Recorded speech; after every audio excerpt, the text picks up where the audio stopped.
हाय दोस्तों, मैं रजनीश कुमार यादव माँ विंध्यवासिनी क्लासेस से आपका हार्दिक स्वागत है। मैं अभिनंदन करता हूं। दोस्तों, मैं उत्तर प्रदेश लेखपाल भर्ती हेतु ग्राम विकास एवं ग्राम समाज से आने वाले इम्पॉर्टेंट क्वेश्चन आपके समक्ष प्रस्तुत कर रहा हूं। दोस्तों, जो हमारे चैनल पे पहली बार आए हैं, चैनल को सब्सक्राइब जरूर कर लें और बेल आइकन दबाना ना भूलें। दोस्तों, अगर आपको वीडियो अच्छा लगता है तो लाइक एवं शेयर जरूर करें। चलिए दोस्तों, देखते हैं पहला क्वेश्चन। हमारा पहला क्वेश्चन है, जिला ग्राम विकास अधिकरण का कार्य है। अधिकरण का कार्य है तो जिला ग्राम विकास अधिकरण का कार्य क्या है? तो वह है आपका ग्रामीण विकास के लिए योजनाएं बनाना और शासन से प्राप्त अनुदान का ग्राम पंचायतों को आवंटन, और क्या है, विकास परियोजनाओं का अनुमोदन। ये आपका क्या सही हो जाएगा? तो सही हो जाएगा आपका उपर्युक्त सभी। उपर्युक्त सभी आपका सही हो जाएगा। चलिए देखते हैं अगला क्वेश्चन। देश में ग्रामीण विकास हेतु प्रधानमंत्री ग्राम सड़क योजना PMGSY कब शुरू की गई? तो देश में ग्रामीण परियोजना प्रधानमंत्री ग्राम सड़क योजना कब शुरू की गई? तो यह शुरू की गई थी दिसंबर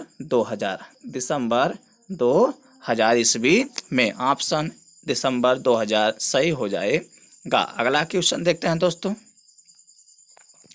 1988 से पहले ICMR के भोज्य विशेषज्ञों के अनुसार धात्रीय अवस्था में लोहे की मात्रा कितने मिलीग्राम बढ़ा देनी चाहिए?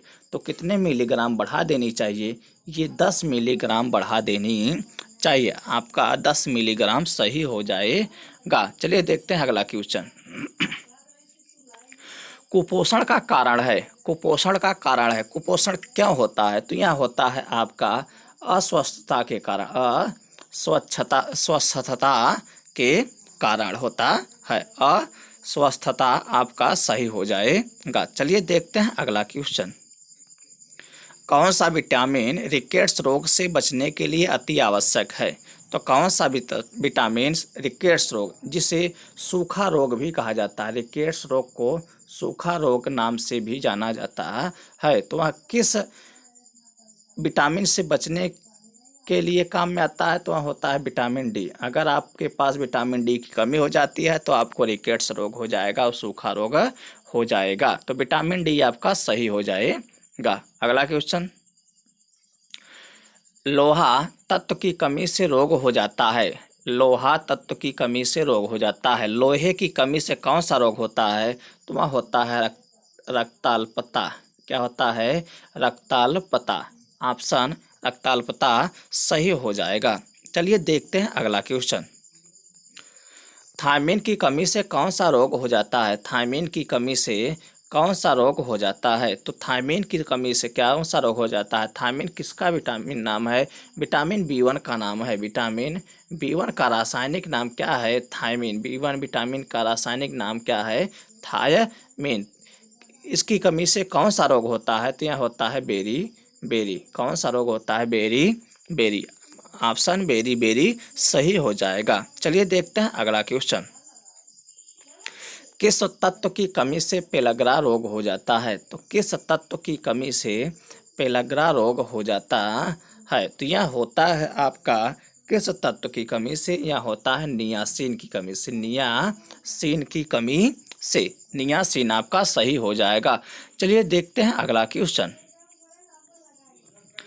ओल्ड एडल्ट में वह व्यक्ति आते हैं जिनकी आयु वर्ष से अधिक होती है। कितने वर्ष से अधिक अगर आप हैं तो ओल्ड एडल्ट में आते हैं। ओल्ड एडल्ट कहा जाता है। तो ओल्ड एडल्ट उन्हें कहा जाता है जिनकी आयु 55 वर्ष से अधिक है। उन्हें हम लोग क्या कहते हैं? ओल्ड एडल्ट व्यक्ति कहा जाता है। तो यहाँ पे आपका 55 वर्ष सही हो जाएगा। चलिए देखते हैं अगला क्वेश्चन। यंग एडल्ट में वह व्यक्ति आते हैं जिनकी आयु होती है। तो यंग एडल्ट किसको कहा जा सकता है? तो जो यंग एडल्ट होते हैं उनकी आयु होती है 19 से 35 वर्ष। 19 से 35 वर्ष के बीच के व्यक्ति को हम लोग क्या कहते हैं? Young adult.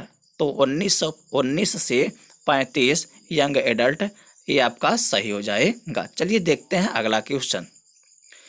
एडल्ट श्रेणी में वह व्यक्ति आते हैं जिनकी आयु क्या होती है, तो जिनकी आयु होती है 35 से 55 वर्ष। 35 से 55 वर्ष में होती हैं, उनको कहा जाता है एडल्ट। वो किस श्रेणी में आते हैं, एडल्ट की श्रेणी में आते हैं। तो यहाँ आपका सही हो जाएगा 35 से 55।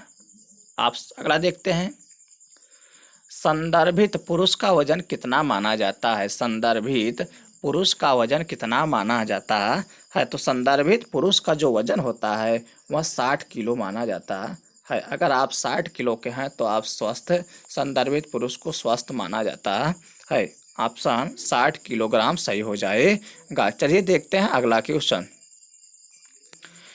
बेनेडिक्ट राथ उपकरण के कितने भाग होते हैं। बेनेडिक्ट राथ एक उपकरण है, तो उसके कितने भाग होते हैं, तो उसके 2 भाग होते हैं। तो यहाँ आपका 2 सही हो जाएगा। चलिए देखते हैं अगला क्वेश्चन।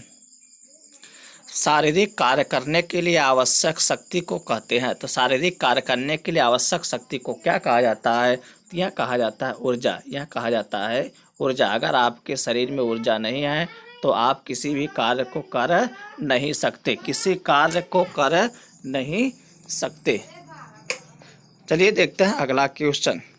शरीर द्वारा उत्पन्न ऊष्मा की मात्रा नापने के लिए किस यंत्र की आवश्यकता होती है। तो किस यंत्र की आवश्यकता होती है, तो यह होती है कैलोरी मीटर की। किसकी, कैलोरी मीटर की आवश्यकता होती है। शरीर द्वारा उत्पन्न ऊष्मा की मात्रा नापने के लिए किस यंत्र की आवश्यकता होती है, तो यह होती है आपका कैलोरी मीटर द्वारा। अगला क्वेश्चन देखते हैं। प्रयोगों से पता चलता है कि 1 लीटर ऑक्सीजन कैलोरी उत्पन्न करने में सहायक है। प्रयोगों से पता चलता है कि 1 लीटर ऑक्सीजन कैलोरी उत्पन्न करने में सहायक है। तो यह कितना हो जाएगा, यह आपका हो जाएगा 4825 कैलोरी। 4825 कैलोरी आपका सही हो जाएगा। अगला क्वेश्चन देखते हैं। स्तनपान से शिशु की आंतों में एक विशेष प्रकार के जीवाणुओं की वृद्धि होती है जो निर्माण करते हैं विटामिन। किस विटामिन का निर्माण करते हैं, तो यह करते हैं विटामिन डी का। विटामिन डी आपका सही हो जाएगा। चलिए देखते हैं अगला क्वेश्चन।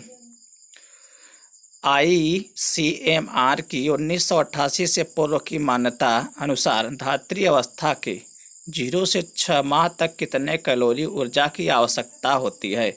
तो कितने आवश्यकता होती है, तो यह होती है 1000 कैलोरी। कितनी, 1000 कैलोरी आपका सही हो जाएगा। अगला क्वेश्चन।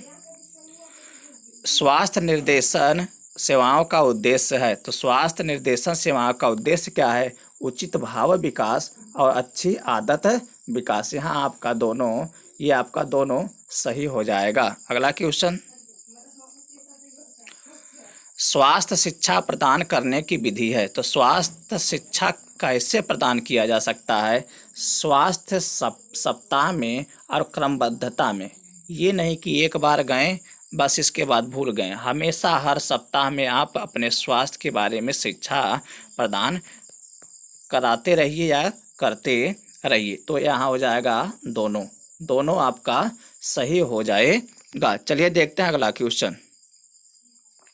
भारत में आधुनिक शिक्षा का बीजारोपण हुआ। तो आधुनिक शिक्षा का बीजारोपण कब हुआ, ये हुआ था सन 1833 ईस्वी के चार्टर एक्ट द्वारा। तो 1833 ईस्वी के चार्टर एक्ट आपका सही हो जाएगा। चलिए देखते हैं अगला क्वेश्चन। वुड डिस्पैच में किस शिक्षा स्तर पर विचार किया गया। तो वुड डिस्पैच में किस शिक्षा स्तर पर विचार किया गया, यह किया गया था सभी स्तरों पर। किस स्तरों पर, सभी स्तरों पर। इसका मतलब पूर्व प्राथमिक, प्राथमिक और माध्यमिक, सभी स्तरों पर यहाँ सही हो जाएगा। चलिए देखते हैं अगला क्वेश्चन। शिक्षा नीति 1854 किसने तैयार की थी। शिक्षा नीति 1854 किसने तैयार की, तो ये तैयार किया गया था चार्ल्स वुड द्वारा। तो यहाँ चार्ल्स वुड आपका सही हो जाएगा। अगला क्वेश्चन। भारत में सर्वप्रथम जन शिक्षा विभागों की स्थापना कहाँ की गई थी? तो भारत में जन शिक्षा विभागों की स्थापना ये की गई थी प्रांतों के मुख्यालयों पर, प्रांतों के मुख्यालयों पर। तो प्रांतों के मुख्यालयों पर आपका यहाँ सही हो जाएगा। चलिए देखते हैं अगला क्वेश्चन और इस वीडियो का लास्ट क्वेश्चन। अगला क्वेश्चन और इस वीडियो का लास्ट क्वेश्चन। बोर्ड का घोषणा पत्र एक लंबा अभिलेख था, तो यह कितने अनुच्छेदों का था? तो यह था आपका 100 अनुच्छेदों का, 100 अनुच्छेद आपका यहाँ सही हो जाएगा। दोस्तों जो हमारे चैनल पे पहली बार आए हैं, चैनल को सब्सक्राइब कर लें और वीडियो अच्छा लगे तो लाइक एवं शेयर करना ना भूलें। धन्यवाद दोस्तों।